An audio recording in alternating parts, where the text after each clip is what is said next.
Salamun alaykum. As-salatu was-salamu ala Sayyidina Muhammad wa ala alihi wa sahbihi ajma'in. In part one of this session, we discussed characteristics of believers. We talked about their khushu, or humbleness in prayer, their avoidance of lagh, or idle talk, and zakat giving in verses 1 through 4. Tonight, inshallah, we'll continue with verses 5 through 11. أعوذ بالله من الشيطان الرجيم بسم الله الرحمن الرحيم والذين هم لفروجهم حافظون إلا على أزواجهم أو ما ملكت أيمانهم فإنهم غير ملومين.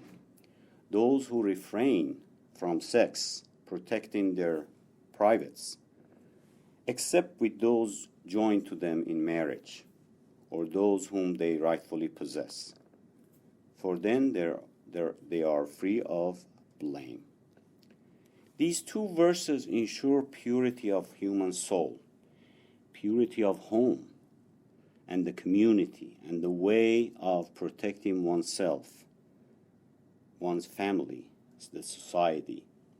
It is about refraining from indulgence in sin and turning people's heart only to what's permissible. Therefore, protecting the Muslim community from unrestricted promiscuity that undermines the family values, and allows dubious parenthood to increase and become acceptable. You know, when we talk about purification and cleansing in verse 4, and cleaning ourselves, purifying ourselves from temptation, from bad habits, and of course, bad habits can be overcome with hard work. It may take time, but you can evolve. But there's one temptation that even Prophet, peace be upon him, was very concerned about with this ummah. And that is the temptation between men and women, the shamelessness. So Allah Azza wa Jal dedicates 3 verses in these verses defining the quality of the believers to address this temptation and set the boundary, as to how this temptation can be under control within lawful limits. We can have a beautiful relationship with the spouse. Believers keep themselves restricted to marriage and be happy with that, which means that we need to keep a happy marriage. Hence, no need to exceed this limit. This protection of private parts or refraining from unlawful sex is mentioned after introducing few fundamental qualities of the mu'min or believer should have. That is, the believer who prays with khushu, because Quran says, أَقِمَ الصَّلَاةَ إِنَّ الصَّلَاةَ تَنْهَى عَنِ الْفَحْشَاءِ وَالْمُنكَرِ. Establish the prayer. Indeed, the prayer keeps away from indecency and evil. And then a believer who does not spend his time on frivolous, keeping his tongue away from idle talk. And the believer who continuously works on his purification, his cleansing, and gives for the sake of Allah, can protect his privates from unlawful sex. A person who is generous when it comes to giving for the sake of Allah, and the one who has a continuous and attentive connection with God, can protect himself from the temptation and unlawful relationship.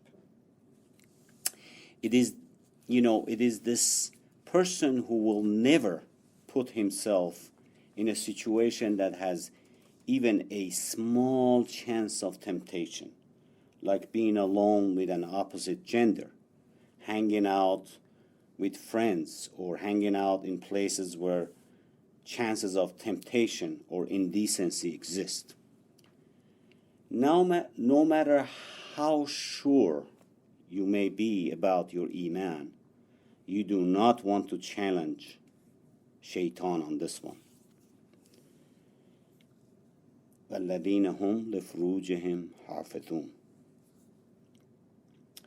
Shamelessness is staring at us down the street, in the mall, in the college, in the school, on our cell phone when we check the news or check the emails.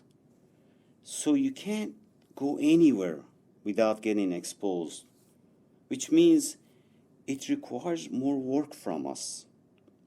Every time you look at something wrong and it does not make you feel bad or feel wrong or improper, it's another stain on our hearts.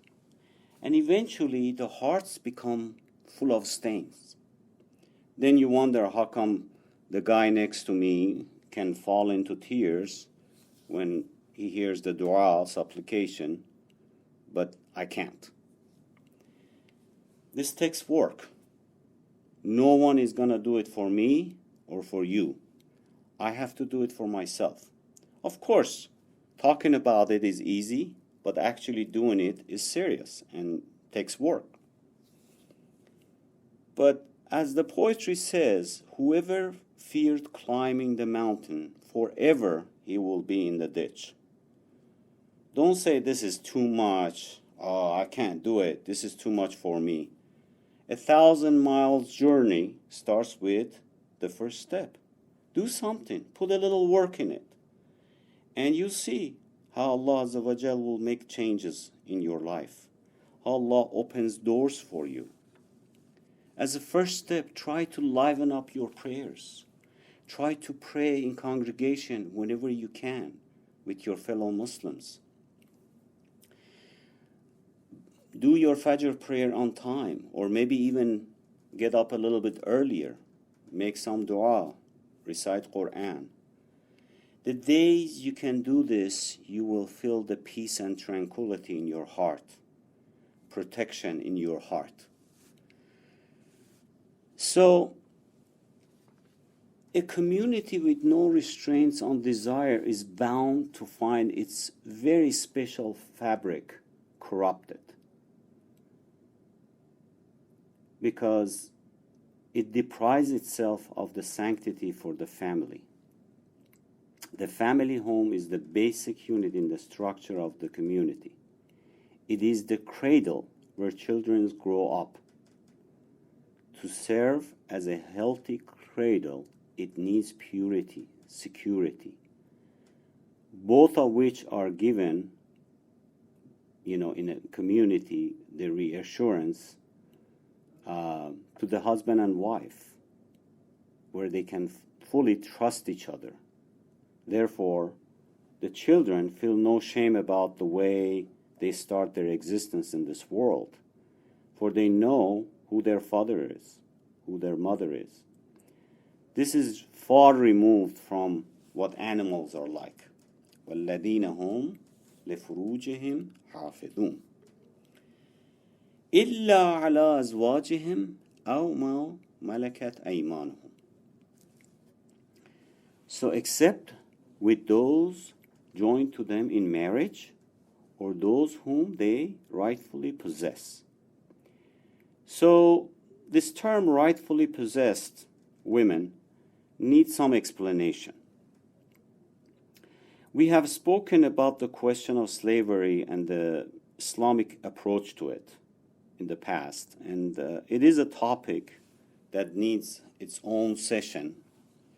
However, here we will make a brief explanation of it.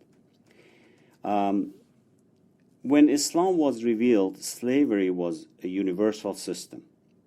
Captives of war were made slaves, and this was an international institution. It was not possible for Islam at the time, when it was engaged in military battles against its enemies, who were trying hard to stop its spread with military force, to abolish slavery unilaterally, all by itself. This would have meant that Muslim captives would remain enslaved by the enemies of Islam, while Islam would set enemies captives free.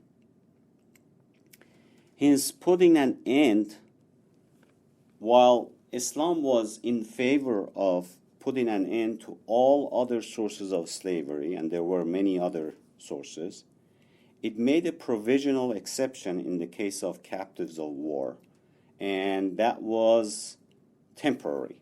That was not something that Islam put as a permanent rule. So, given that this is a Makki surah, the verse belongs to early Islam, أَوْ مَا مَلَكَتْ أَيْمَانُهُمْ, those whom they rightfully possess. This does not apply today, not even later when Madani verses were revealed. It is about the time when there were no prisoners to, prisons to take the prisoners of war to. And this verse, مَا مَلَكَتْ أَيْمَانُهُمْ, refers to very early Muslims who already had these slave women, some from pre-Islam, in their possession. And these verses remind them that they must refrain from having sexual relation beyond their spouses and their servants, these servant women they had at home. So it's putting a limit to that. So as a rule, the captives were taken home to serve. You might ask, if the verse is not applicable, then why is it in Quran? The answer is obvious. Quran was revealed for all the times and all the generations. That includes addressing issues involving the society in that time. So there are verses in Quran that are permanent, and there are verses in Quran that are time-based. As students of Quran, we need to understand and learn which is which, to distinguish one from the other. Later, there were verses revealed regarding this topic that supersede the early Meccan verses. In this regard, the rule of engagement that applied later, and it remains as is to our times, one of them is أثخنتموهم فشدوا الوثاق فإما منا بعد وإما فداء حتى تضع الحرب. When you have overcome them, meaning the enemy, take them as captive. Afterwards, either free them by grace or ransom until the war lays its burden, until the war is over. This is verse from chapter 47, verse 4, which is a Madani chapter. Explains what happens today as the captives are taken as prisoners of war and taken to prisons. And according to this verse, they are either set free or exchanged or ransomed. The tone and language of the verse presents what is called hasr, which means it is absolutely limited or bound to these two conditions. So back in verse 6, where it says أَوْ مَا مَلَكَتْ أَيْمَانُهُمْ, refers to women who were captured during the battle and then brought home as slaves to serve in Meccan time, well, starting with Meccan time, but then, as you know, there were several battles where Muslims had to fight in order to defend themselves, like Battle of Badr, Uhud, Ahzab, and so on, where there were men and women captured. So these were the women who came to these battles to encourage their men to fight. So we're not talking about, women who stayed back in town and at home. These were the women who came to battle to encourage their men to fight and they would be captured in addition to, the fighting men. When the battle was over and both sides had captives, there were several ways that Islam dealt with it. First step, to free or exchange or ransom, which was what was usually done. Sometimes there were captives who no one from the other side came and asked for their freedom, and they remained in the hands of Muslims. If they freed them, especially the women, where would they go? They would not have a place to go because they had nobody to go back to. Perhaps they had lost their brother or husband or supporter, in war, or sometimes their relatives, if they were alive, they did not even care to come and claim them or pay ransom. Of course, Prophet, peace be upon him, always preferred to free them, especially the women who still had families to go back to. So, and he did that in many of the battles. Anyway, those who remained would go to serve in a family, and the condition for marriage with a slave woman was easier than marrying a free woman. And as the Surat An-Nisa, chapter 4, verse 25 talks about this, وَلَمْ يَسْتَطِعْ مِنْكُمْ تَوْلًا أَنْ يَنْكِحُوا مُحْصَنَاتِ الْمُؤْمِنَاتِ فَمِمَّا مَلَكَتْ أَيْمَانُكُمْ مِنْ فَتَيَاتِكُمُ الْمُؤْمِنَاتِ. If any of you do not have the mean to marry a free believing woman, they may marry believing women among those you rightfully possess. And of course the verse goes on, آتُوهُنَّ أُجُورَهُنَّ بِالْمَعْرُوفِ مُحْصِنَاتٍ غَيْرَ مُصَافِحَاتٍ وَلَا مُتَّخَذَاتٍ أَخْدَانٍ. And give them their dowries according to what's reasonable, being a woman of marriage and chaste, not lustfully taking friend or fornicating.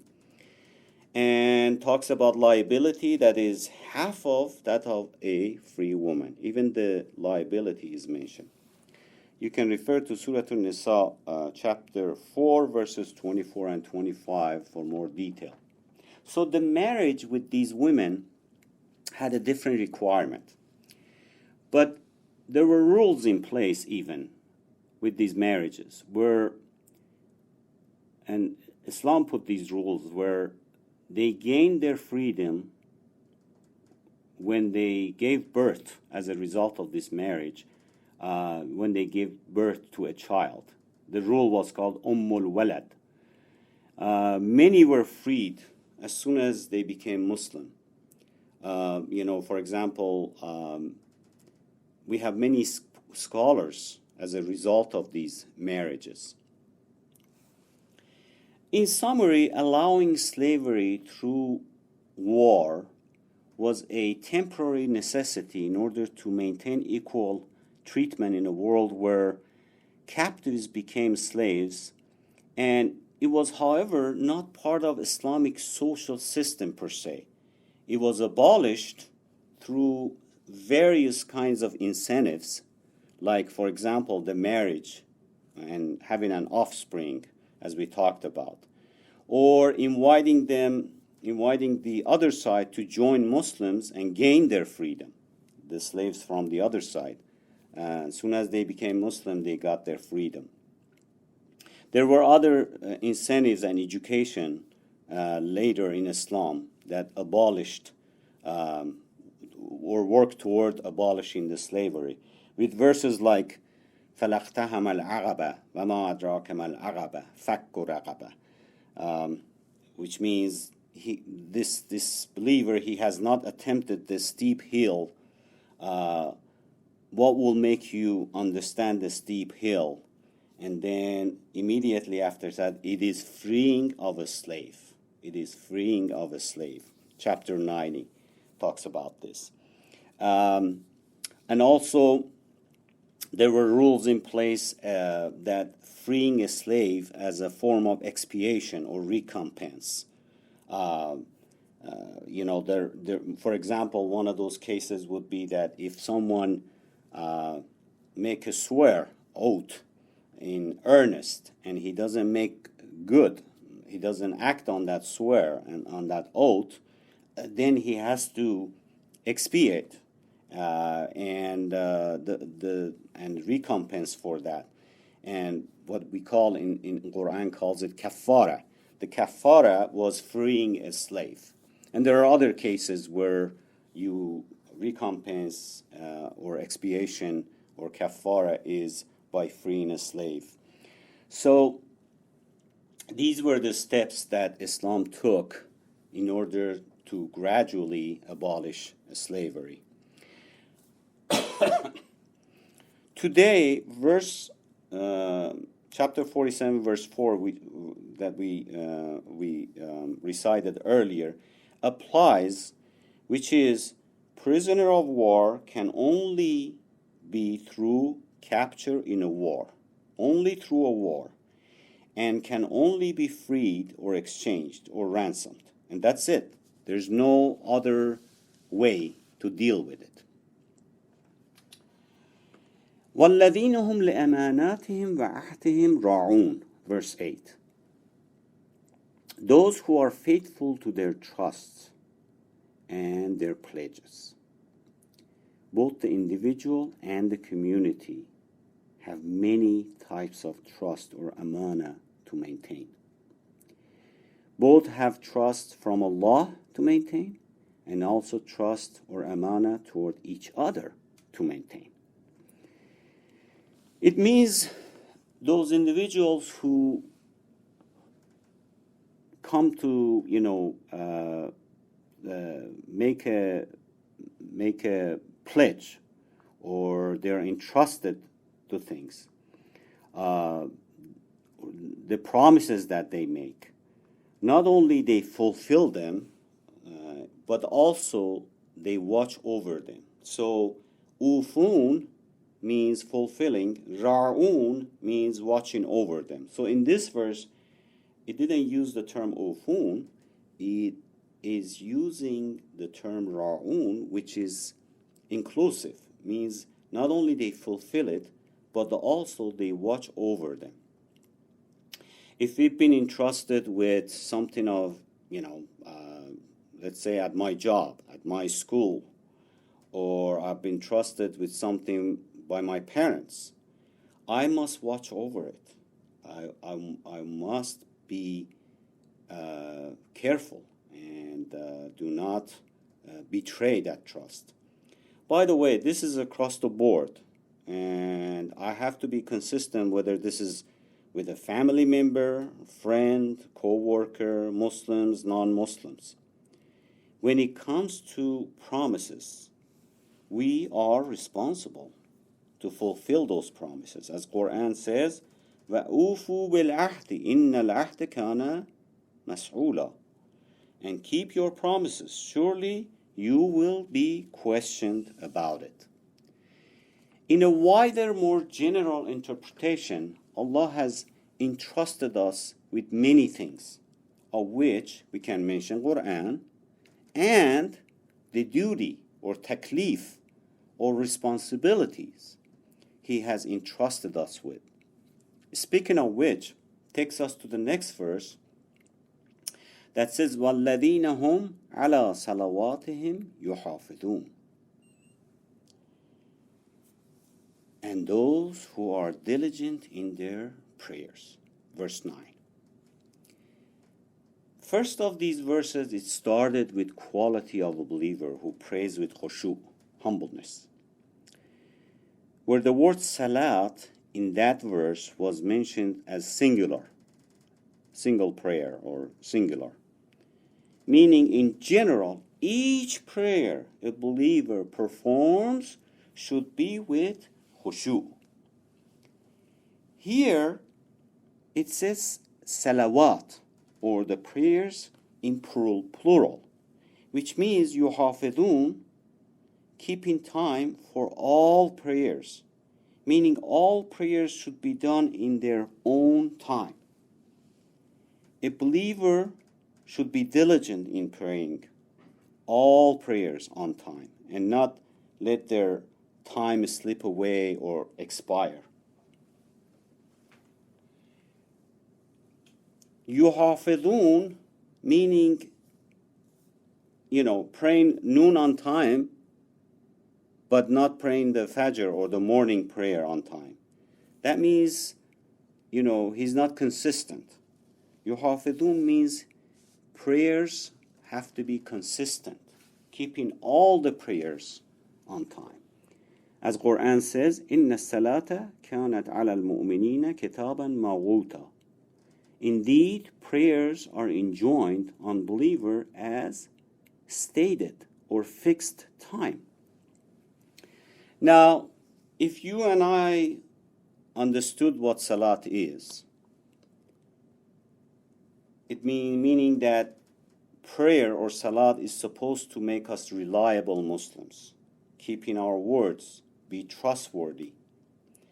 Then if we are praying, but we cannot be trusted, we cannot keep our words, then there is something wrong with our prayer, with our salat. Maybe we're missing the point. The fruit, the character change that is supposed to be the result of our prayer is missing. So, and those who are diligent in prayers, yuhafidun, and those who do not neglect their prayers or miss them through laziness, nor do they fail to attend to them as prayers should be attended to. Those who they offer them on time, whether it's an obligatory or recommended part or prayer, making them complete. They don't delete any part of it. Their prayer is alive, filling their hearts, and interacting with their conscience. Prayer maintains a bond between God and human heart, and we talked about this earlier. So, a person who does not attend regularly to his prayer is unlikely to attend diligently and consciously to his bond even with other people. The qualities of believers outlined in this surah start with prayer, you noticed, and finishes with prayer. So to stress the importance of prayer, after all, prayer is the most perfect form of worship addressed to God. By the way, prayer is the right of God on us. He does not need our prayer. We need to do them because first and foremost, He enjoined us to do it. And then, of course, we can talk about the number of benefits it has, and we've been talking about some of them. So these characteristics highlight the qualities that a believer should have. And the character of a believer who are certain to be successful. قَدْ أَفْلَحَ الْمُؤْمِنُونَ. While there are characteristics of individuals, they are also making up the characteristic of a Muslim community. So it's a collective character. And, it is clear that God does not want man to live like animals, merely eating and indulging in pleasure. أولئك هم الوارثون الذين يرثون الفردوس هم فيها خالدون. These shall be the heirs who shall inherit paradise, therein shall they abide. So now it's time for the reward. It's time for the reward. Of course, Allah subhanahu wa ta'ala will reward us in this world. But since life on earth does not achieve the perfection God wants for mankind, He has willed that believers who follow His way should reach their goal in paradise, where they live forever in complete security and where they have no fear. And of course, it's talking about the character of the final destination, which is paradise. And the paradise, as commentators have said, is a special place in heaven, special place in Jannah. And Allah is reserving that for the believer with the characteristics that we have been talking about. May Allah Azza wa Jal make this transition to have these characteristics easy for us. May Allah make us among the most trustworthy and among those who pray, whose prayers are alive and are accepted. May Allah make us among those who will inherit paradise. بسم الله الرحمن الرحيم والعصر إن الإنسان لفي خسر إلا الذين آمنوا وعملوا الصالحات وتواصوا بالحق وتواصوا بالصبر والسلام على من اتبع الهدى.